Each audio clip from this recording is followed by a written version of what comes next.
A Rádio ONU em Nova Iorque vai conversar com o professor Filipe Duarte dos Santos. Ele é professor de Física e Ciências do Ambiente na Universidade de Lisboa, a destacar o seu papel como revisor do 5º relatório do painel intergovernamental para as alterações climáticas, que vai ser divulgado em 2013. Professor, é um prazer tê-lo a conversar connosco. A primeira questão seria relativamente à comemoração da Semana das Zonas Áridas em África, desertificação apontada como causa e consequência da pobreza. Como é que podemos fazer esta relação com as mudanças climáticas? Podemos falar em progressos. Muito obrigada pela oportunidade de conversar convosco. Bom, a desertificação é um conceito relativamente recente. Ele foi pela primeira vez definido, identificado de uma forma clara por um civicultor francês em meados do século passado, André Aubreville, que trabalhou precisamente em África, na região do Sahel, e verificou que a desflorestação, o pastoreio intensivo provocavam uma degradação da qualidade dos solos e isso conduzia, enfim, ao longo do tempo, àquilo que ele chamou como desertificação. Atualmente, a desertificação é definida no âmbito das Nações Unidas como a degradação dos solos em regiões áridas, semiáridas e subúmidas, secas, que é provocada, que é devida a vários fatores, incluindo as alterações climáticas e algumas atividades humanas. A relação com a pobreza existe. O facto é que, por vezes, uma utilização do solo não sustentável, como seja um pastoreio intensivo, monoculturas, sistemas de irrigação que não são sustentáveis, que conduzam à degradação da qualidade dos solos, à salinização dos solos, portanto, a exploração, essa sobreexploração da terra, devido, em certos casos, ao aumento da população e, portanto, enfim, a condições de exploração da agricultura de povoações que não têm acesso a tecnologias e a práticas mais sustentáveis, mais modernas, enfim, tem realmente o perigo, tem conduzido, em alguns casos, à desertificação. Portanto, depois cria-se uma situação, digamos que viciosa, porque a desertificação, por seu lado, conduz ao aumento da pobreza e mesmo a situações de malnutrição e mesmo de fome. Pode-se falar em progressos nos últimos anos, professor? Eu penso que, em grande medida, penso que sim. Porquê é que eu digo isto? Porque há uma consciencialização atualmente muito maior do que no passado. Compreende-se muito melhor o fenómeno da desertificação, desde que, como disse, ele foi definido e identificado há cerca de há mais de meio século, em meados do século passado. Tem havido avanços e também recuos. Há também que ter em conta que nas regiões de África, onde existe um maior risco de desertificação, são muitas vezes regiões com uma grande variabilidade climática, que é o caso do Sahel, portanto, que está na fronteira sul do deserto do Saara, e aí houve, a partir dos anos 60, uma redução muito significativa da precipitação, portanto, uma variabilidade do clima, uma redução da precipitação, que fez avançar o deserto do Saara para sul e que criou situações humanas extremamente difíceis, enfim, incluindo situações de malnutrição e de fome.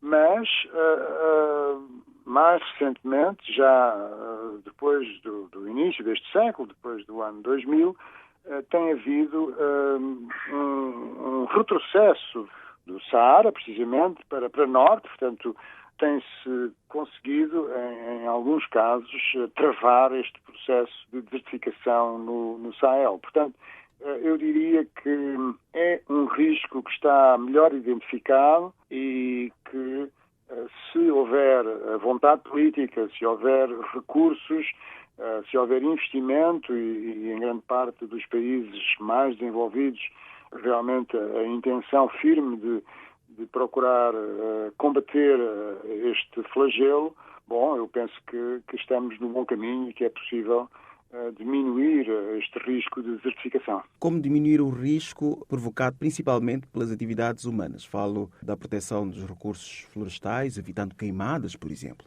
Exato, quer dizer, há certas práticas agrícolas que favorecem a desertificação.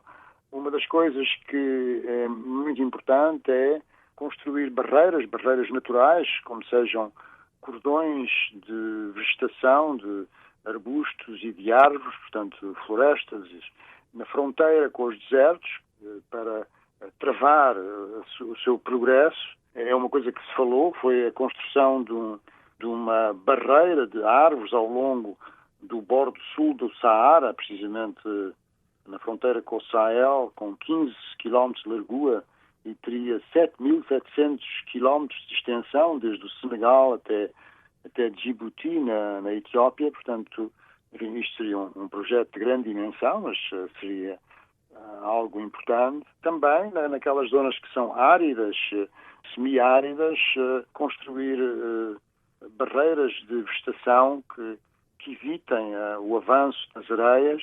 Depois ter muita atenção aos processos de irrigação na agricultura, para que esta irrigação seja sustentável, não provoque a salinização, portanto, a degradação dos solos, ter espécies adaptadas ao clima, portanto, uma adaptação das culturas às condições locais. Há toda uma série de práticas que se podem utilizar e que diminuem o risco de desertificação. Em relação ao pastoreio, limitar pastoreio em certas zonas, certas regiões que são particularmente vulneráveis. Evidentemente que tudo isto passa muito pela consciencialização das pessoas, pela disseminação de boas práticas, pela instrução das pessoas e pela formação das pessoas. Professor, qual é a situação dos países de expressão portuguesa? Nós, nos países de expressão oficial da língua portuguesa, não temos algum risco de desertificação, mas eu diria que isso não é uma coisa extremamente grave. Em Angola existe esse risco, em algumas regiões do centro e do sul de Angola. Em Portugal, propriamente, na Europa, existe, em Portugal continental, especialmente na região sul-oeste, no interior sul do Alentejo, aquela região de Mértola, Castro Verde, existe algum risco de desertificação. No Brasil também há problemas de desertificação, mas, enfim, eu diria que não é de modo nenhum dos países da América do Sul ou da América Central com maior risco de desertificação, mas há alguns riscos no Nordeste brasileiro, Nordeste do Brasil. Penso que é importante ter em conta que em todos estes países, enfim, portanto, em África, na Europa e também na América do Sul, em todos estes países vão ser afetados pelas alterações climáticas que resultam das emissões de gases com efeito de estufa para a atmosfera e, portanto, que esses gases com efeito de estufa, a sua concentração na atmosfera aumenta e tem, por consequência, um aumento da temperatura média global, mas também maior intensidade de fenómenos meteorológicos e climáticos extremos, como sejam períodos de precipitação muito elevada em intervalos de tempo curto, como sejam ondas de calor e como sejam secas. Portanto, há, em relação ao futuro, uma tendência para que naquelas regiões do mundo onde há secas, essas secas se tornarem mais frequentes e mais prolongadas. E isso é algo que se tem observado um pouco por todo o mundo e, portanto, evidentemente que também nos países de língua portuguesa, enfim, naquelas regiões onde sempre houve secas, mas o problema é que essas secas têm tendência a tornarem-se mais pronunciadas no futuro devido às alterações climáticas. Tem sido referido que o risco de desertificação levanta receios de possíveis guerras por falta de água. Podemos falar, no caso, em conflitos como o de Darfur? Como certamente sabe, o secretário-geral das Nações Unidas, Ban Ki-moon, foi uma pessoa que, num discurso que fez, indicou que, muito provavelmente, o conflito do Darfur se podia atribuir em grande parte às alterações climáticas. Isto porquê? Porque nos anos 60 começou uma tendência de menor precipitação no Sahel, a que já me referi, e que em regiões áridas ou semiáridas, onde as populações viviam no limiar da sobrevivência, tornou muito difícil haver atividades de pastoreio simultaneamente com a produção agrícola, não é? A produção agrícola, digamos, em regime sedentário. E, portanto, estas comunidades de pastoreio e de atividades agrícolas começaram a ter conflitos, não é?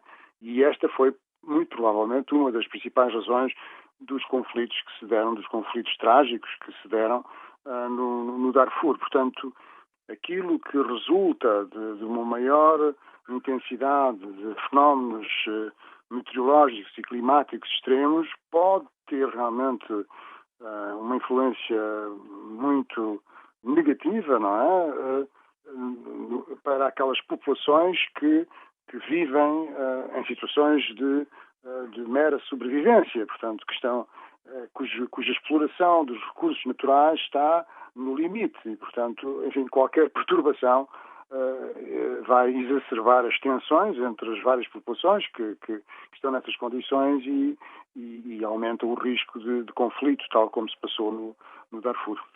Conflitos de difícil solução, diga-se, professor. Conflitos de muito difícil solução e, portanto, aquilo que há a fazer é tomar maior consciência destes riscos que existem e aquilo que era desejável, enfim, que era muito desejável, na minha opinião, era que houvesse um comprometimento de todos os países do mundo, e não só dos países mais envolvidos, mas daqueles países que têm economias emergentes, como seja a China, a Índia e outros, o Brasil, etc., no sentido de que houvesse uma redução das emissões de gases com efeito de estufa para a atmosfera para conseguir travar este fenómeno das alterações do clima, que vão exacerbar as diferenças norte-sul e vão criar condições muito difíceis